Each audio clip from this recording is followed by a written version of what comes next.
Isang mapagpalang araw naman po sa inyo lahat. Nandito naman po ang Iwagan ng Pangasinan na magpabagi po sa inyo ng karunungan po. Sa mga naniniwala po sa aking binabahagi po, sana follow, like, and share po. Sa mga hindi po naniniwala, bahala na po kayo. Sa mga hindi po naniniwala, nasa inyo na yan. Kung naniniwala po kayo, hindi. Nasa tao na po yan kung halimbawa po ay hindi naniniwala sa kanilang ginagawa at parang nag-alinlangan pa, huwag niyo po kayong i-skip nyo lamang po kung hindi kayo naniniwala.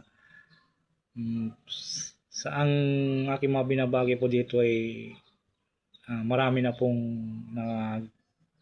kapatalab ng aking mga binabagi po. Hindi lamang sa aking ibabagi sa YouTube, kundi sa personal po, marami na pong nakapatalab po ng aking mga ibinabagi sa kanila. Ay kung naniniwala po, maraming salamat po at paki-subscribe, paki-like and share po Iwagan ng Pangasinan. Ang mawakan o mahipan ng may karga ay durog ang karga, nakawawasak ng kapangyarihan. Kung ang kapangyarihan niya ay galing po sa masama o limbawa po ay galing sa hindi magandang galing sa kasamaan o magandang po, mahawakan nyo lamang po o mahipan nyo lamang po ang kanyang kapangyarihan o medalyon po ay mawawala ng bisa po, madudurog po ang kanyang kapangyarihan. Kaya maganda po ito na gamitin po nyo magagamit din po sa pangkumbati. Maraming salamat po sa mga nagkukan po sa Iwagan ng Pangasinan, kahit na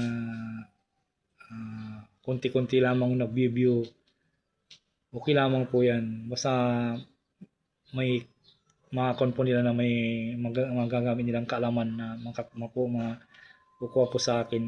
Maraming salamat na po. Maraming salamat po sa mga pagpursige po ninyo.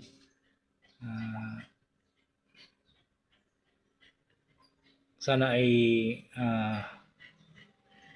share nyo po sa iba para magamit din po sila.